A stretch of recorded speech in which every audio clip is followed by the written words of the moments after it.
Continuar celebrando a ressurreição. A Páscoa é essa celebração e esse também é o título do nosso sermão de Páscoa hoje, esse também é o título da nossa reflexão de Páscoa hoje, celebrando a ressurreição. É uma alegria para nós celebrar essa que é a maior festa cristã. Nos últimos anos, nós refletimos a respeito das relações entre a Páscoa judaica e a Páscoa cristã. O pastor Felipe, tanto em 2023 quanto em 2024, nos apresentou no domingo de Páscoa essa pregação, magistralmente estabeleceu muito bem a relação entre a Páscoa judaica e a Páscoa cristã. Então hoje nós não vamos abrir em Êxodo, hoje nós vamos focar com um pouco mais de ênfase na Páscoa cristã em si. Nossa intenção, então, é apresentar a Páscoa como uma celebração perpétua da ressurreição de Cristo, uma celebração constante que nós nunca deixamos de fazer da ressurreição de Cristo. E exaltar entre nós a beleza e o mistério da ressurreição, porque nós somos tão encantados com esse tema, ressurreição, a beleza e o mistério da ressurreição e as suas implicações para toda a criação e para nós como pessoas. Abra a sua Bíblia, fique de pé, abra a sua Bíblia em 1 Coríntios 15, eu acabei de sentar vocês. Me perdoem, vamos ficar de pé em reverência à leitura das Escrituras. Fique de pé, 1 Coríntios 15, nós leremos do versículo 19 a 28. Esse será o texto base para iniciarmos nossa reflexão pascual nessa manhã.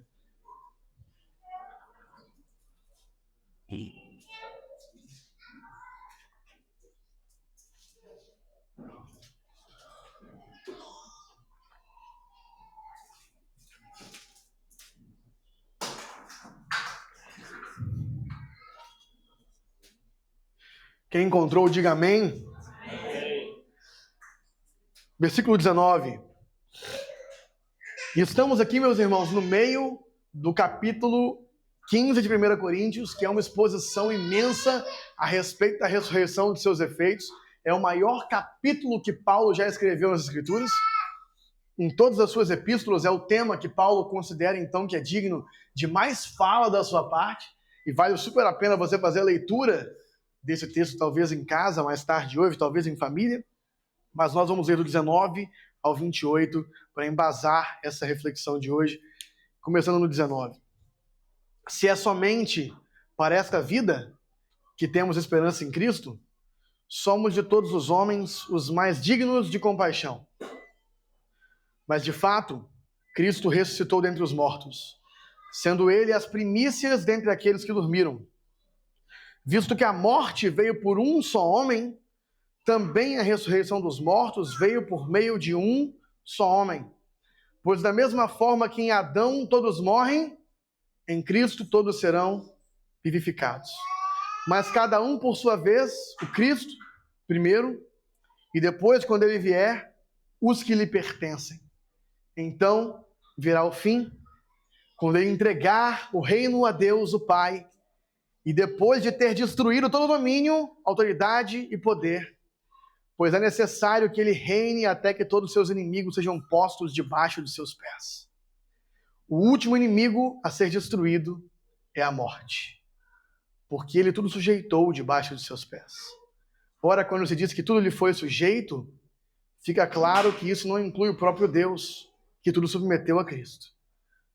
Quando, porém, tudo lhe estiver sujeito, então o próprio Filho se sujeitará àquele que todas as coisas lhe sujeitou, a fim de que Deus seja tudo em todos. Pai Santo, muito obrigado pela tua palavra inspirada aqui no apóstolo Paulo, mas que abre uma porta para nós, a partir do qual podemos enxergar a tua palavra revelada, o Cristo. A tua palavra encarnada, o Cristo vivo. Nos ajude, Senhor, a entender nessa manhã todas as implicações da ressurreição. Nos ajude, Pai, a celebrar da mesma forma que os cristãos da igreja primitiva celebravam a ressurreição de Cristo dentre os mortos nos dê olhos abertos para entender, ouvidos prontos a ouvir a tua palavra e corações que ardem de amor por ti, em nome de Jesus. Amém. Podem se sentar. Como eu falei, nós já falamos, e se você não ouviu, eu sugiro que você escute o nosso sermão de 2024 a respeito da Páscoa. Então nós não vamos abrir o Êxodo hoje, mas é curioso, e estabelecemos muito bem naqueles sermões que Cristo, então, na sua ressurreição, traz um novo significado para a Páscoa judaica. A ressurreição de Cristo ela acontece bem durante a Páscoa judaica. Bem no meio daqueles 7 dias, na verdade no segundo, provavelmente, dos 7 dias, que eram os 7 dias da festa da Páscoa. Completando, então, o seu significado. Agora, o texto que nós lemos, talvez não pareça para os irmãos que esse texto, e eu sugiro que deixem a Bíblia aberta em 1 Coríntios 15, especialmente no versículo 20, mas de fato Cristo ressuscitou dentre os mortos, sendo ele as primícias dentre aqueles que dormiram. Talvez não pareça para você que esse texto Paulo está falando de Páscoa, claramente, quando ele está nessa relação com ressurreição, mas para um judeu pareceria, porque na verdade Paulo está se referindo à Páscoa quando ele chama Cristo de primícias dos que dormem. Porque as festas judaicas, além de terem um significado dentro do plano redentor de Deus, ou seja, a festa da Páscoa, relembrando rapidamente, para os judeus, celebrava o fato de que Deus julgou os deuses do Egito e libertou o povo da escravidão, levando-os a uma nova terra.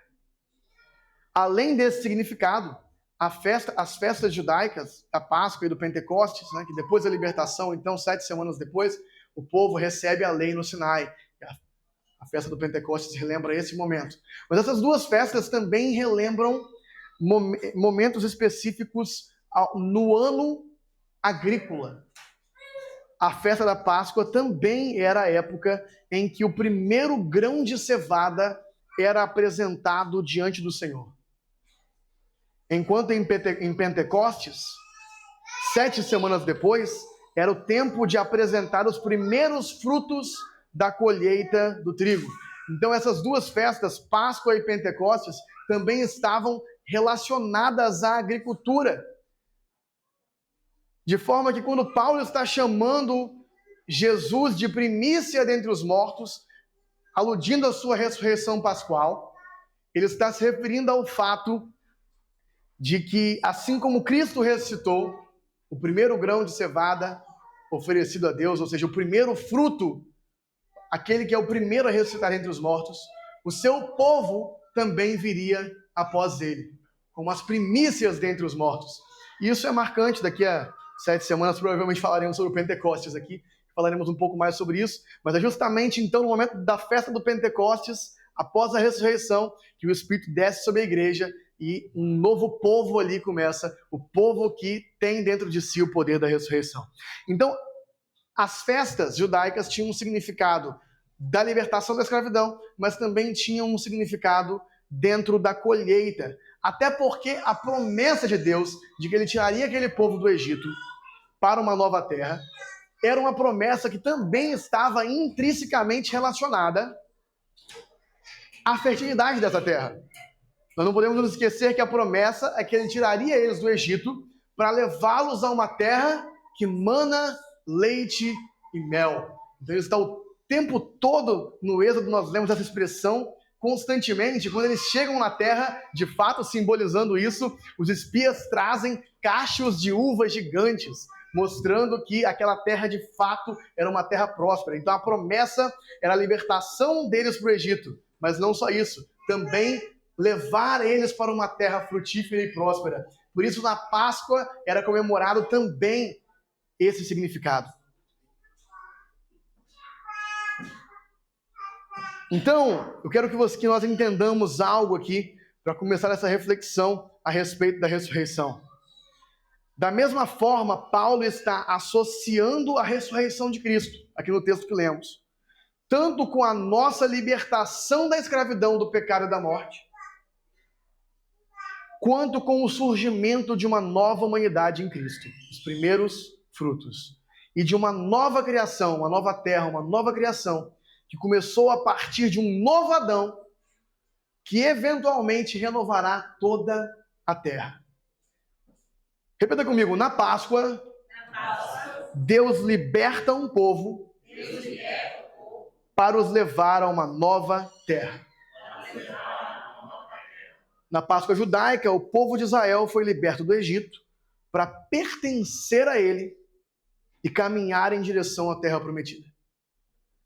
Na Páscoa cristã, a ressurreição do Senhor, o povo do Messias de Israel, o povo de Jesus, é liberto da escravidão ao pecado e à morte, para pertencer a ele e caminhar em direção à renovação de toda a criação. Novamente, na Páscoa, Deus liberta um povo para os levar a uma nova terra. Então vocês entendem a magnitude desse evento. O porquê de que esse é o principal evento da fé cristã. Os eventos daquele domingo de manhã. A Páscoa, a ressurreição, é o evento central da fé cristã. Não tivesse acontecido o que aconteceu naquele domingo de Páscoa do primeiro ano, não haveria a fé cristã. Porque a ressurreição, ela é o principal evento da história da humanidade, em especial para os cristãos, sendo ao mesmo tempo a base e a esperança da fé cristã. A ressurreição é a base da fé cristã. Em 1 Coríntios, Paulo fala que nossa fé seria vã não fosse a ressurreição. Falaremos mais sobre isso sábado que vem na Escola de Fundamentos. Eu quero que você se inscreva. Agora, ela é a base, porque Cristo ressuscitou, nós cremos nele, porque ele de fato disse que ressuscitaria e ressuscitou. Nós acreditamos que ele era tudo o que ele disse ser. E, portanto, nossa fé não é vã. Agora, a ressurreição também é a base para a esperança cristã. Porque Cristo ressuscitou, nós guardamos em nós a esperança de que Deus fará o mesmo conosco e com toda a criação. Eu vou repetir. Porque Cristo ressuscitou, nós guardamos em nós a esperança de que Deus fará o mesmo conosco e com toda a criação, transformando o nosso estado caído em glória. E a igreja primitiva entendia isso muito bem. Por que eu afirmo isso? Porque a Páscoa imediatamente se transformou na primeira grande festa cristã. A Páscoa era celebrada tendo esse sentido pelos cristãos desde o primeiro século do cristianismo, e nós temos registros históricos disso. A igreja entendeu a magnitude desse evento. Entendeu de forma tão grande a magnitude desse evento que passaram a celebrar a Páscoa todo domingo, domingo após domingo. Novamente, no dia do Senhor, o que celebramos, domingo após domingo, é a Páscoa. E, na verdade, na época eles não tinham um domingo. Na época, eles passaram a celebrar semanalmente em todo o primeiro dia da semana. E o primeiro dia da semana, vale muito a pena dizer isso, que na época ainda não era chamado de domingo, era um dia útil. Era um dia de trabalho. O judeu folgava no sábado. Mas eles faziam questão de acordar mais cedo, provavelmente, ou dormir mais tarde, para celebrar domingo após domingo o mistério pascual, a ressurreição do Senhor. E é por isso que hoje chamamos esses dias de domingo. Porque domingo vem da raiz do latim dia do Senhor, Dominus Dei, o dia do Senhor. Na verdade, é por isso que chamamos esse dia de domingo e é por isso que hoje não trabalhamos mais no domingo. Porque a fé cristã mudou todo o Ocidente a ponto de que hoje a gente tem folga no domingo. Mas começou com a igreja entendendo que a Páscoa deveria ser celebrada, que a nova criação de Deus deveria ser celebrada semanalmente no dia em que ela começou e não apenas anualmente. E é interessante. Então, domingo após domingo, os discípulos se juntavam para falar a respeito de Cristo e domingo após domingo eles comiam a refeição que que Jesus nos ensinou a comer. Nós temos documentos do primeiro século que nos mostram que eles comiam a Santa Ceia do Senhor, aquela que ele ensinou eles justamente como ressignificação da refeição pascual, todos os domingos das suas refeições. Olha que coisa incrível, meus irmãos. Olha como isso foi feito para mudar a forma que o povo de Deus marca o tempo. Da mesma forma que a Páscoa para Israel alterava por completo o seu calendário.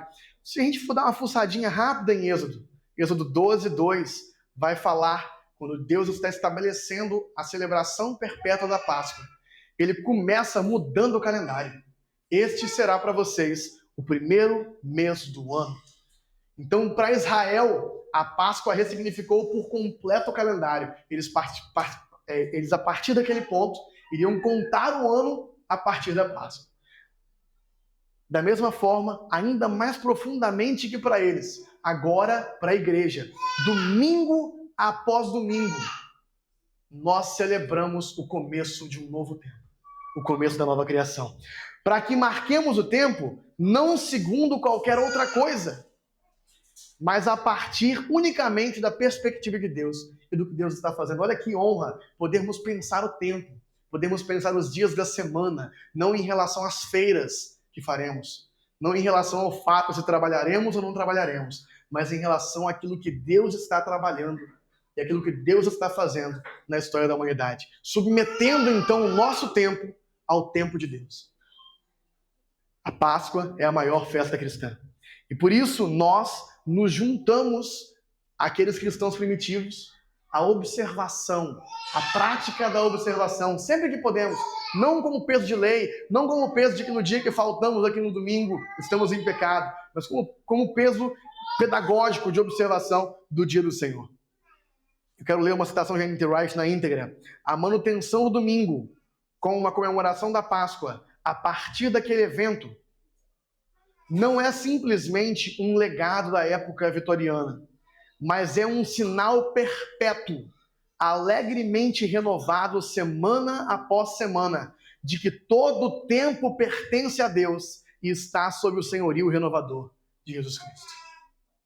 Amém, queridos? É para dizer aleluia. Todo o tempo pertence a Deus e está debaixo do senhorio de Cristo. E é isso que a gente celebra domingo após domingo. Agora, é também pedagógico para nós que nós nos juntemos a toda a cristandade na celebração anual dessa festa, que é o que estamos fazendo hoje, na celebração anual da festa da ressurreição, independente de termos certeza quanto à data específica, e independente de nos posicionarmos em relação às diversas teorias de datação, que são diferentes, católicos calculam de um jeito, os ortodoxos de outro, os orientais sírios de outro, e por aí vai.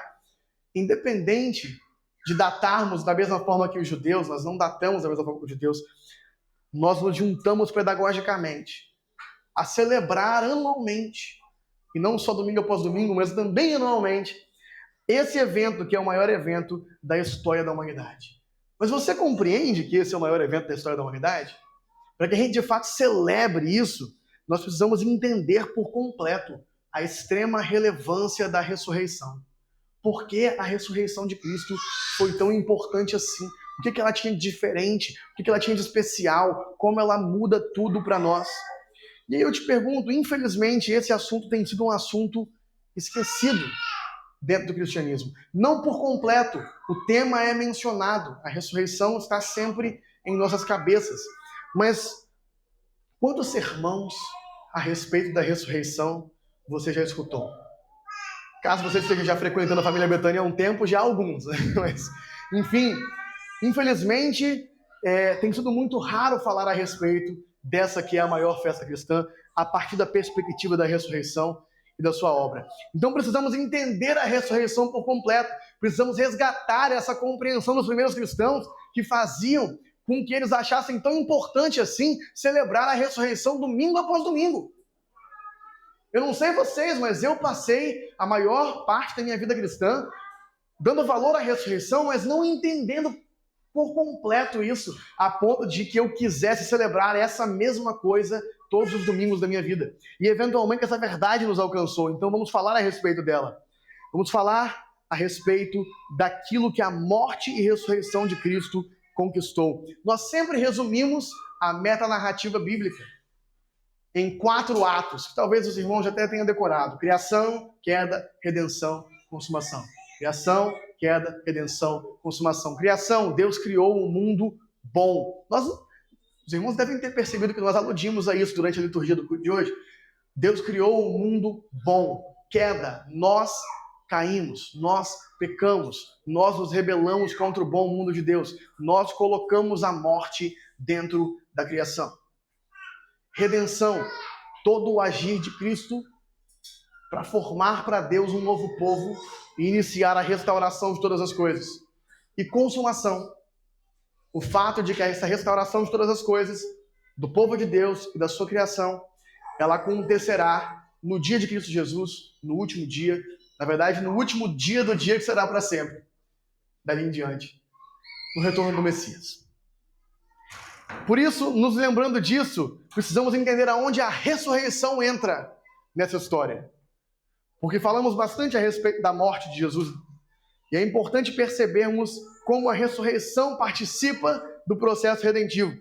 A queda nos aprisionou ao pecado, nos tornou escravos do pecado, bem como o povo de Israel era escravo do Egito. A queda nos aprisionou ao pecado e ao diabo. Aquilo que Paulo, às vezes, chama de as forças do mal.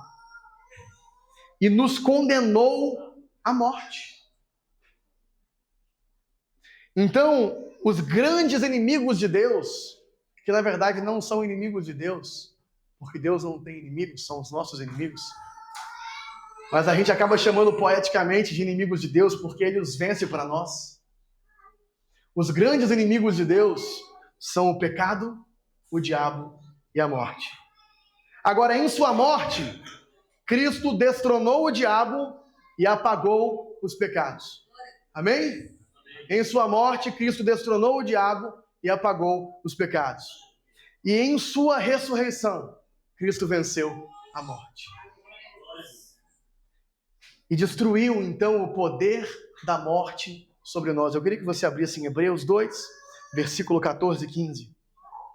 Enquanto eu repito isso aqui para que a gente decore mesmo. Em sua morte, Cristo destronou o diabo e apagou os pecados. Em sua ressurreição, Cristo venceu a morte e destruiu o seu poder sobre nós.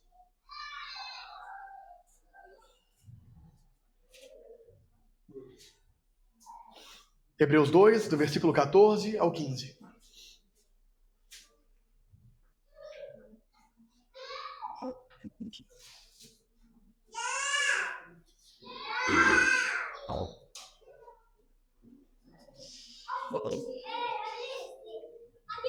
Vamos lá? Portanto, visto que os filhos são pessoas de carne e sangue, ele também participou dessa condição humana, para que por sua morte derrotasse aquele que tem o poder da morte, isto é, o diabo, o opositor, o antagonista, e libertasse aqueles que durante toda a vida estiveram escravizados pelo medo da morte.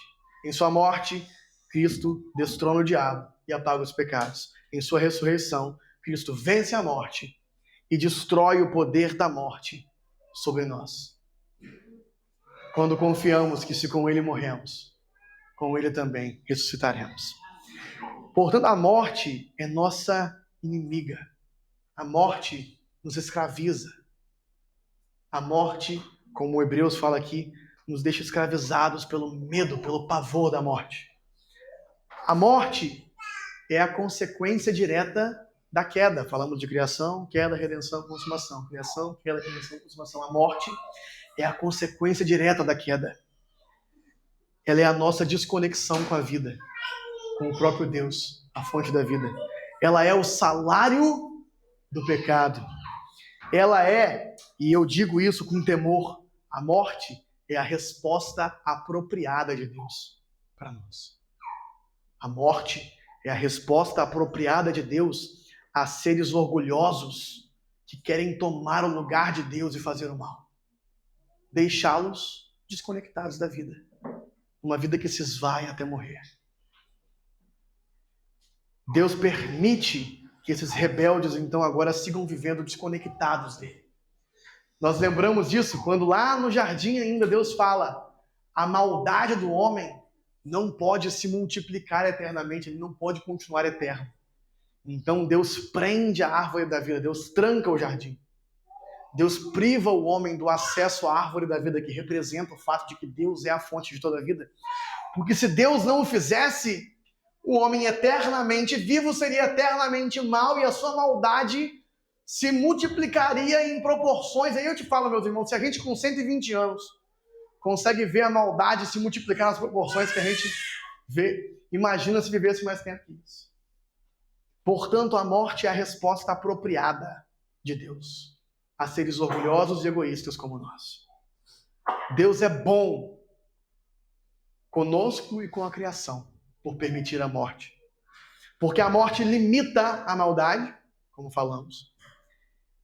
E a morte aponta para a necessidade da nossa reconexão com Ele, para o nosso estado de incompletos. Para o fato de que, na verdade, enquanto na queda, quisemos o fruto, quisemos ser como Deus, quisemos definir o que era bom ou mal, na verdade não temos o poder para tanto. Na verdade não temos em nós vida própria. E essa transitoriedade, Deus nos deixa então percebê-la, para que nós nos coloquemos no nosso lugar, para o nosso bem, para que entendamos a necessidade de reconexão com Ele. A morte aponta para a possibilidade, não da destruição do mundo, mas de um mundo como Deus o fez para ser. Apesar disso, a morte é um problema para nós. Um problema que Deus quis que nós tivéssemos, como nós colocamos aqui, mas é um problema para nós. Ela é o grande inimigo a ser vencido. A morte, no sentido óbvio, levará a nós todos. Nós todos morreremos. Nós e as pessoas que amamos. Nós e nossos entes queridos. E não há nada mais triste e humilhante para nós do que isso. Não há nada mais triste e humilhante do que nós sabermos que não podemos sustentar nossos pais vivos conosco. Não há nada mais triste e humilhante do que sabermos que não podemos sustentar sequer nossos filhos, que, embora naturalmente nos precederão, muitas vezes são ceifados pela violência ou pelas doenças antes da hora. E é humilhante para um pai, para uma mãe, perceber que eu não consigo mantê-lo vivo. Eu não consigo. A morte nos humilha, muitas vezes fora de hora e de forma devastadora. E no sentido simbólico, a morte representa toda a humilhação do nosso estado caído. Não só quando de fato, as vias de fato, batemos as botas, mas também a morte simboliza toda a doença, toda a dor, todo o sofrimento que nós temos enquanto vivos.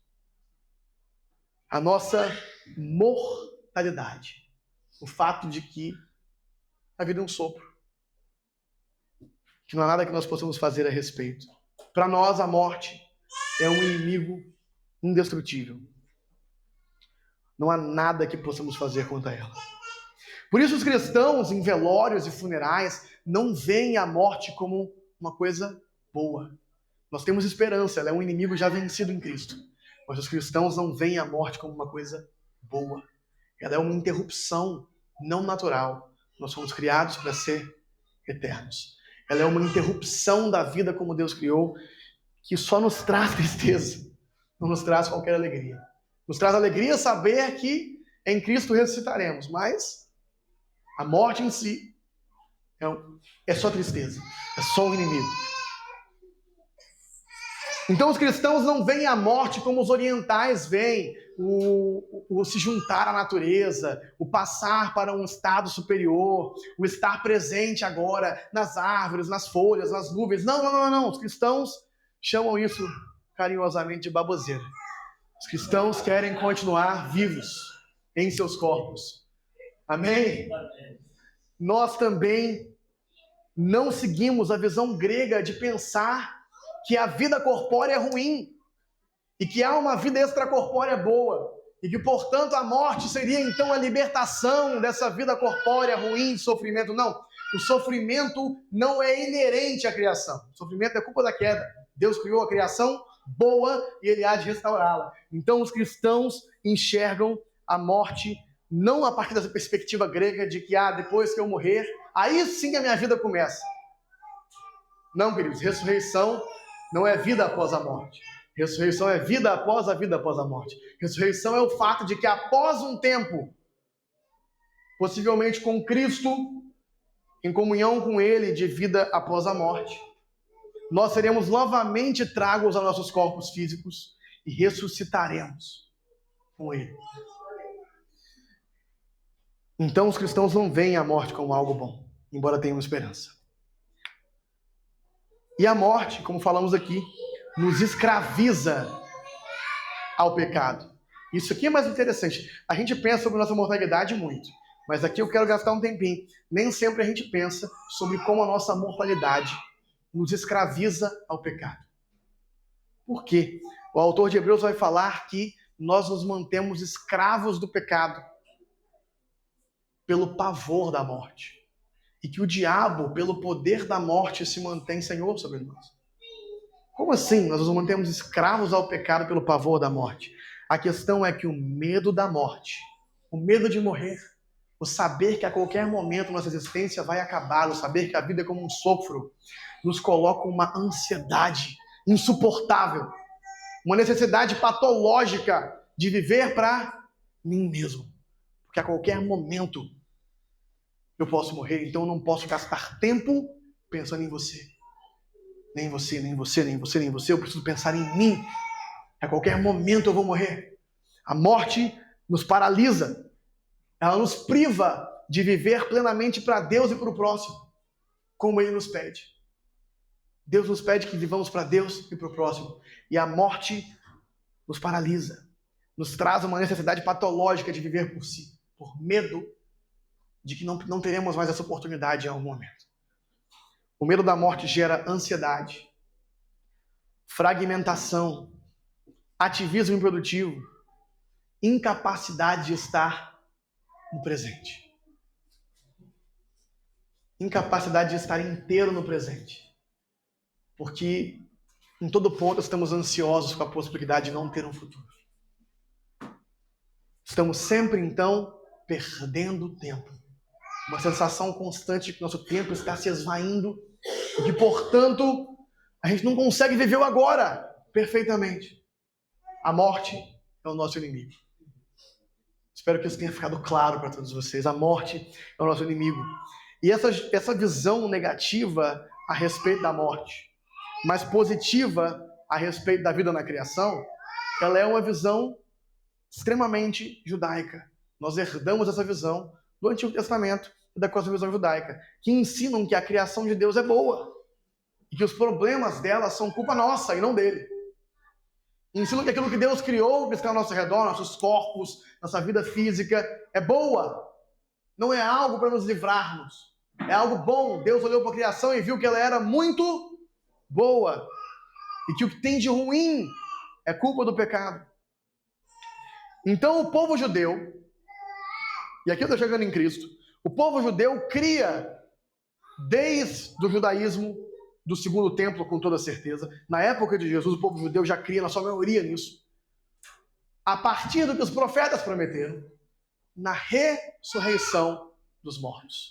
Todo judeu, não todo, tinha os saduceus, mas a maior parte dos judeus acreditava, principalmente os de tradição farisaica, os fariseus e os essênios, acreditavam que quando o Messias viesse, ele iniciaria então um novo reino com Israel. E Deus então julgaria a todos e ressuscitaria os mortos para um julgamento, onde os justos poderiam então viver no mundo restaurado pelo Messias. Os judeus acreditavam nisso. A crença na ressurreição dos mortos, de todos os mortos, é uma crença judaica que está bem estabelecida na história dos judeus e também na Bíblia, no Antigo Testamento. Nós não vamos aqui abrir texto prova, mas se você quiser procurar no YouTube nossa pregação a respeito da ressurreição dos mortos, nós lemos uns 15, 20 textos provas naquela pregação, então fique à vontade para procurar. Os judeus, na época de Jesus, em sua maioria, pensavam assim. Então, o que os judeus aguardavam? A ressurreição dos mortos e a restauração do mundo. Amém? O que os judeus aguardavam? A ressurreição dos mortos e a restauração do mundo. Essa crença, ela era única do judaísmo. Entre os povos que estavam ao redor dos judeus, não havia crença como essa. Nada sequer parecido. Se você parar para pensar bem, se a gente não fosse cristão, a gente ia achar um pouco estranho. E na história da humanidade, foram pouquíssimas, praticamente nenhuma tradição filosófica que pensa assim.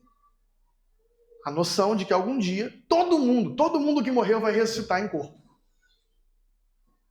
Os judeus pensavam assim. E essa crença era única para os judeus. Inclusive, absurda para os gregos, que eram a cultura dominante na época do judaísmo do tempo de Jesus. Desde quando Alexandre conquistou e helenizou, trouxe a cultura grega para toda aquela população, até a época dos romanos, que mantiveram a cultura grega em muitos aspectos. Era absurdo. Por que absurdo? Para o grego, os pensamentos de Platão estavam muito disseminados. A ideia de que a criação é ruim e que o que é bom é viver num plano almático, no mundo das ideias, se libertar dos corpos físicos, né? E viver nas ilhas afortunadas, discutindo filosofia para sempre com outros filósofos. Esse é o pós-vida grego. Essa era a noção de pós-vida do grego. E é absurdo para o grego pensar que haveria então um pós-vida de novo na criação. O grego queria se livrar da criação. E é triste, meus irmãos, que muitos cristãos hoje talvez sejam mais gregos do que cristãos quanto a esse assunto, né? Porque, infelizmente, esse assunto não é muito comentado. Mas era isso que os judeus, na época de Jesus, pensavam. Que viria o Messias, restauraria o reino de Israel, ressuscitaria os mortos e restauraria o mundo. Agora, havia algo que nenhum deles esperava. E aí nós entramos na singularidade da ressurreição de Jesus. Nós entramos naquilo que faz a ressurreição ser assim tão especial. E aquilo que nenhum judeu esperava era que Deus fosse ressuscitar um morto primeiro. Eles acreditavam numa ressurreição futura dos mortos e numa restauração futura do mundo. Mas eles jamais conseguiriam imaginar que Deus fosse ressuscitar o primeiro humano da nova criação, bem no meio da antiga criação. É disso que Paulo fala, quando Paulo chama Cristo de o último Adão, a primícia dos que dormem. Como diz a N.T. Wright, ninguém esperava que uma pessoa pudesse ressuscitar dos mortos antes das outras. E por isso, nenhum dos discípulos entendeu nada, mesmo que Jesus tivesse explicado, porque ele explicou. Eles não contavam com aquilo, por isso que eles ficaram tão tristes no sábado. Por isso que teve uns que foram para Emaús, teve uns que não acompanharam Jesus até a cruz, e cada um foi para um lado. A esperança para eles havia morrido. Eles não conseguiam sequer imaginar a ideia de que a ressurreição dos mortos fosse acontecer primeiro com o Cristo, com o Messias, e apenas com ele no primeiro momento. Então, percebam a singularidade do evento da ressurreição. Em Cristo, seu Filho, Deus cria o ser humano perfeito. O ser humano que ele sempre quis criar, a imagem da sua semelhança. E em Cristo, Deus adianta os eventos futuros no presente. E inaugura a nova criação bem no meio da criação caída. Olha que loucura. Não é legal isso? A ressurreição e a restauração do mundo começam por Jesus, bem no meio de um mundo destruído. Na queda, nós despedaçamos o mundo. Cristo assume o nosso lugar e é moído pelo nosso pecado. Mas na ressurreição, Deus começa a reconstruir o mundo a partir da reconstrução do corpo despedaçado do seu Filho. Vocês entendem a profundidade disso aqui? Nós despedaçamos o mundo com o nosso pecado. Nós fragmentamos o mundo. A queda destruiu tudo. Jesus, então, participa. Ele entra, ele encarna, ele entra no meio disso tudo. E o nosso pecado, que não era dele, a nossa maldade, que não era dele, a nossa violência, que não era dele, o nosso método de punição de criminosos políticos, que não era dele, e rebeldes, despedaçam Cristo, moem Cristo. Mas na ressurreição, Deus adianta algo. Deus começa a reconstruir o mundo a partir do corpo despedaçado de Jesus, quando ele o recompõe e o ressuscita. Percebem a relevância disso? E por que a ressurreição deve ser celebrada? E junto com Cristo, ele levanta um povo, mas não um povo que já ressuscitou. Isso é esquisito também para os discípulos, que a ideia deles é que fosse ser tudo de uma vez só. Mas Deus separa em 2 atos, redenção e consumação. E eles não esperavam por isso. Então, junto com Cristo, ele levanta um povo, mas não um povo que já ressuscitou. Nós seguimos nossos corpos caídos. Mas um povo que fará a mesma trajetória de Cristo até a sua ressurreição. Rafael, como assim a mesma trajetória? Uma trajetória de cruz. Um povo que carrega dentro de si o poder da ressurreição. Porque quando o Espírito Santo desce sobre o Pentecostes, ali quando a igreja está reunida em Jerusalém, na festa de Pentecostes, o que está acontecendo? O Espírito que habitava Cristo e que o ressuscitou dentre os mortos, agora habita o seu povo. De forma que esse povo, embora não ressuscitou ainda, já está liberto do pecado, do domínio do diabo e do pavor da morte. Porque ele é o penhor. Nós sabemos que se nós morrermos, tendo dentro de nós o Espírito que ressuscitou Cristo dentro dos mortos, ele nos ressuscitará também. Então estamos libertos do poder da morte e, portanto, temos condições de seguir a trajetória de Cristo, uma trajetória de cruz. Como falamos no domingo passado aqui, em morrer na cruz pelos nossos irmãos, servindo a Deus e ao próximo. Estamos libertos do medo da morte, pelo poder da ressurreição que habita dentro de nós. Por isso a igreja é já imediatamente o povo da ressurreição, mas ainda não. É o já e ainda não do reino e o já e ainda não da ressurreição. Porque nós já carregamos dentro de nós o poder da ressurreição para que possamos cumprir a trajetória de Cristo e após nossa morte, assim como ele, sermos ressuscitados, com exceção daqueles que tiverem a honra de presenciar o dia que ele chegará e terão seus corpos transformados sem ter que morrer. Nós somos um povo que já é o povo da nova era, embora não em plenitude. Por isso, os primeiros cristãos entendiam a ressurreição e os eventos da Páscoa como um novo Gênesis, o começo de algo novo. Deus adiantou uma nova criação, por mais que imparcialmente.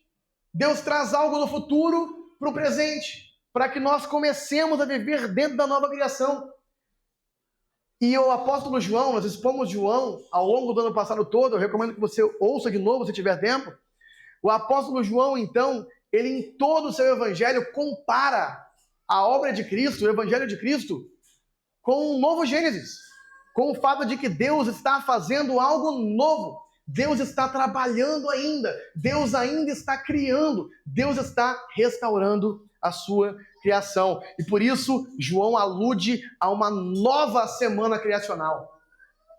Eu me refiro aos 7 dias que Deus levou para criar o mundo. João alude a uma nova semana criacional, começando em Cristo, de forma que a vida de Cristo simboliza os 7 dias iniciais. E no seu ápice, no 6º dia, ele morre na cruz. Descansa no sábado. E no domingo, uma nova criação começa. Uma nova semana criacional. Por isso, os primeiros cristãos se referiam ao domingo como o primeiro dia de uma nova semana. Muitos, e nós temos essa referência em escritos do 2º século, se referiam como o 8º dia da criação. Um dia tão importante quanto os 7 primeiros. O dia em que Deus iniciou a sua nova criação. O dia em que Deus fez algo novo. E é isso que celebramos no dia do Senhor.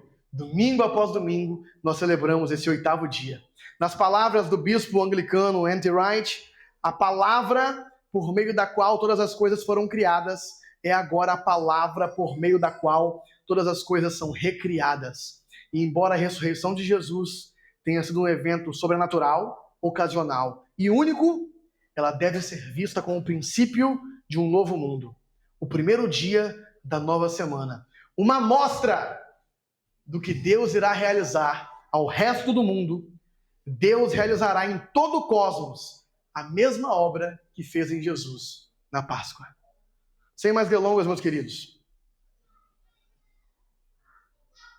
Isso muda tudo. A ressurreição de Cristo muda tudo. O fato de que Ele vive muda tudo. E ela muda em especial a nossa maneira de ver e viver no mundo. Vamos falar aqui agora para finalizar então das implicações pessoais disso para a gente. E por que essa ressurreição então muda tudo para a gente. Primeiro ponto, a ressurreição de Cristo reafirma a bondade original da criação criada. Por quê? Porque ele ressuscitou em corpo. Ele tinha um corpo físico. Era também um corpo espiritual, mas era um corpo físico. Então, a ressurreição liberta de um pensamento de desprezo pelo mundo material. Platonismo, gnosticismo, enfim. Nós cremos na ressurreição da carne. O credo apostólico fala, nós cremos na ressurreição do corpo físico de Jesus e dos nossos corpos físicos. E tem uma coisa interessante, no céu, neste momento, está sentado em algum lugar um homem em um corpo físico que também é um corpo espiritual. Olha que interessante. O céu não é um local espiritual, mas tem alguém com um corpo físico lá sentado, Jesus de Nazaré, assentado à direita ao lado do Pai. Que tipo de cadeira comporta um corpo físico e espiritual? Agora, sabe por que isso complica a nossa cabeça? Porque por muito tempo nós achamos que espiritual era o contrário de carnal. De material. Carnal é o que é? Por muito tempo nós achamos que espiritual era o contrário de material. Então, se uma coisa é material, ela não pode ser espiritual.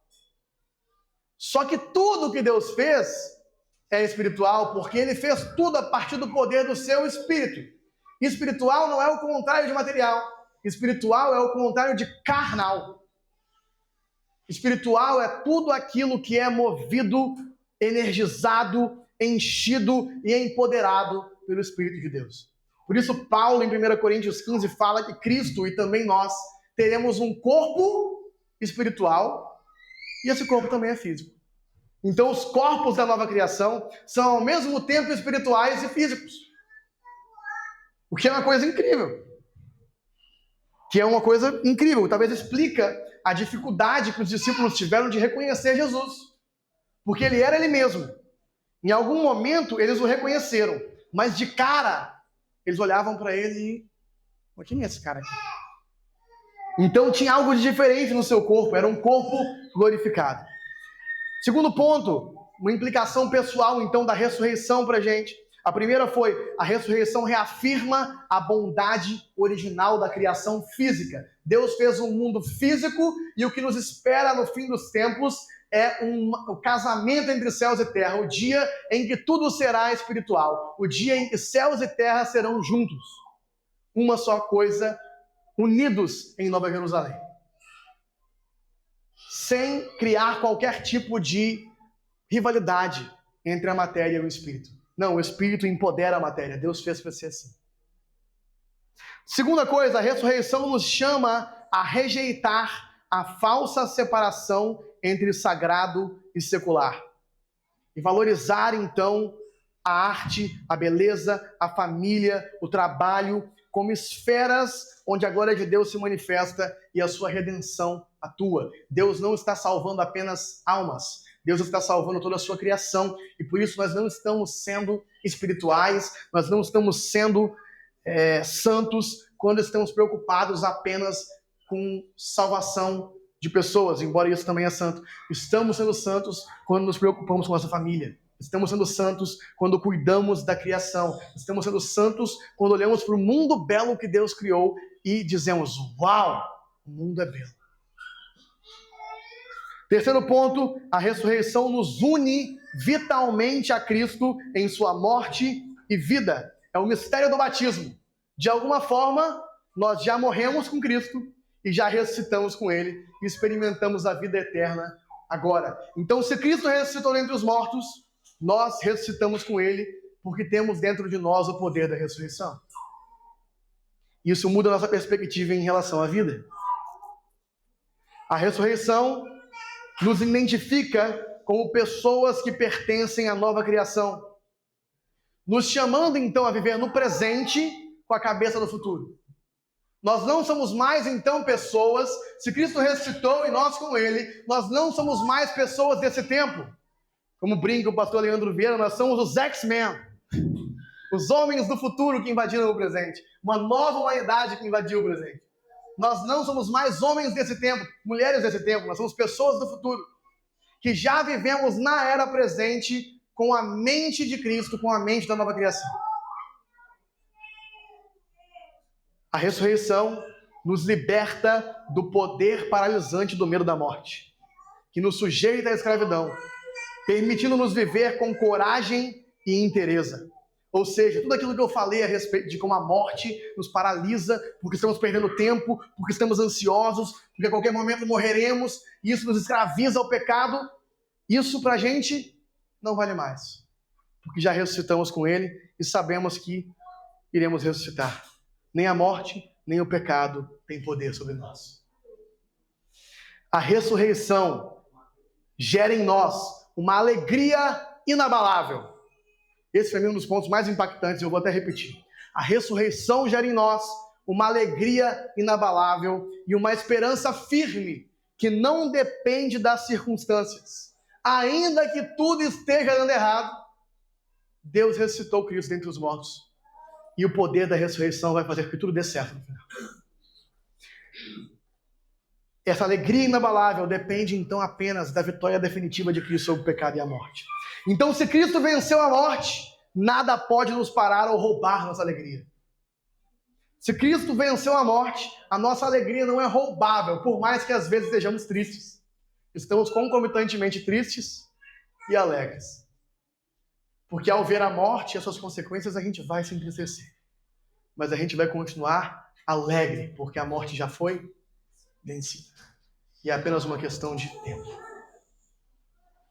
Então a ressurreição pode não garantir imortalidade, mas ela já garante para nós eternidade. Nós podemos olhar nos olhos dos nossos entes queridos, aqueles que nós não podemos proteger da doença e da morte, aqueles que nós temos medo de perder. Meus irmãos, agora que eu sou pai, como eu tenho medo de perder meus filhos. Nós não podemos olhar para os olhinhos deles e saber que, independente das coisas das quais eu não posso protegê-los, nós teremos um ao outro para sempre. Porque Jesus ressuscitou e a morte já foi vencida. Por isso nós podemos estar tristes, mas alegres, angustiados, mas não abatidos. A ressurreição ressignifica nossa existência presente e fundamenta a nossa missão no mundo e para o mundo. Ou seja, porque Cristo ressuscitou, nós agora temos uma missão como povo da ressurreição. E essa missão, ela é a favor do mundo e contra o mundo. Ela não é mais como pessoas que querem escapar do mundo. Nós sabemos que Deus irá renovar o mundo pelo poder da ressurreição. Mas Ele já nos renovou. Ele já começou em nós. E nós agora somos chamados a viver como agentes da ressurreição. Agentes do senhorio de Cristo sobre toda a criação que Ele ainda está redimindo. Porque Ele já começou um processo de redenção da criação, então nós já podemos nos envolver nisso. Nós já podemos começar a cuidar uns dos outros, nós já podemos começar a cuidar das cidades, nós já podemos começar a cuidar do bairro, nós já podemos começar a cuidar da criação. Inclusive, cuidando de coisas como coleta de lixo, de coisas como limpeza, de coisas como beleza, de coisas como arborização. nós estamos participando da redenção de toda a humanidade. Servindo a criação, sem nunca se conformar com os elementos dela que ainda estão caídos. Por isso a missão da igreja é a favor do mundo, é de cuidar do mundo, é de testemunhar para o mundo, mas ela é contra o mundo, porque em tudo aquilo que eu vejo o pecado, eu me posiciono contrariamente. A ressurreição garante que nossas ações de amor, serviço e trabalho realizadas em Cristo têm eco eterno. Paulo fala no fim de Coríntios 15, em Cristo, nosso trabalho no Senhor não é em vão. Tudo aquilo que nós fazemos hoje, com nossos corpos físicos, tudo aquilo que nós fazemos hoje por amor a Cristo e por amor à criação, como agentes do seu senhorio, terá eco eterno. Por toda a eternidade, esse trabalho terá valor, e nós talvez até continuaremos a fazer algo parecido. Não será em vão. Tudo será aproveitado. Nossa eternidade, na verdade, já começou. Tudo que estamos fazendo terá continuidade na nova criação. Tudo que fazemos no Senhor terá continuidade na nova criação. E por último, meus queridos, a ressurreição de Cristo, como primícias, é a garantia de nossa própria ressurreição corpórea no futuro, assegurando nossa eternidade e a esperança na consumação da nova criação, aonde Deus será tudo em todos. Se Ele ressuscitou, nós também ressuscitaremos junto com Ele e após Ele. Por tudo isso, meus irmãos, eu encerro essa pregação dizendo que nós precisamos continuar a celebrar o dia do Senhor. Precisamos continuar a celebrar a Páscoa do Senhor até o grande dia do Senhor, o dia em que Ele nos dará corpos como os dele e junto conosco reinará sobre toda a criação. Vamos ler o final de 1 Coríntios 15 e louvar ao Senhor Jesus junto com o apóstolo Paulo. Vamos ler do versículo 51 em diante. 1 Coríntios 15, 51, e com isso nós encerramos por completo essa pregação.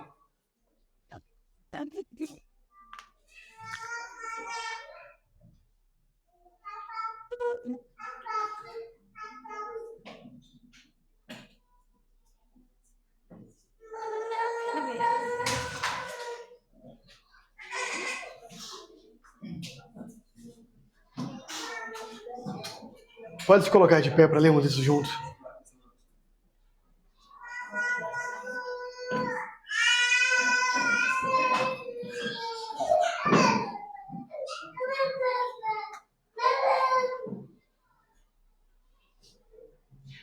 Primeira Coríntios 15, a partir do versículo 51. Eis que eu lhes digo um mistério. Nem todos dormiremos, mas todos seremos transformados. Num momento, num abrir e fechar de olhos, ao som da última trombeta. Pois a trombeta soará, e os mortos ressuscitarão incorruptíveis, e nós seremos transformados. Pois é necessário que aquilo que é corruptível se revista de incorruptibilidade, e aquilo que é mortal se revista de imortalidade. Quando, porém, o que é corruptível se revestir de incorruptibilidade e o que é mortal de imortalidade, então se cumprirá a palavra que está escrita: a morte foi destruída pela vitória. Aonde está a morte? A sua vitória. Aonde está a morte? O seu aguilhão. O aguilhão da morte é o pecado, e a força do pecado é a lei.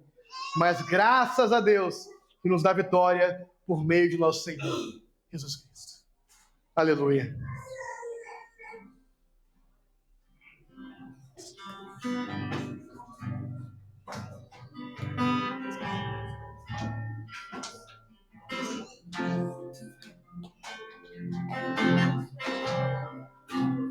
O universo chora, o sol se apagou, ali estava morto o Salvador,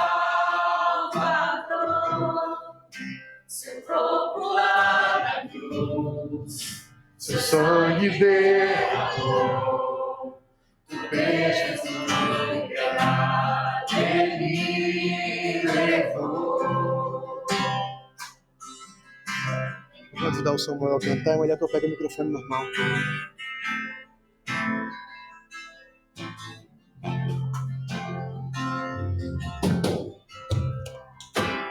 Pai, o abandonou, cessou seu respirar, em trevas se encontrou o filho.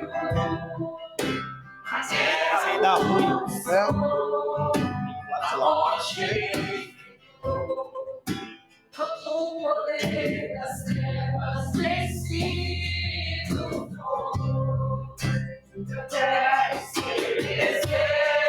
Sepulcro se abriu e nada vencerá seu grande amor. Oh, morte, onde está? O rei ressuscitou, ele venceu pra sempre.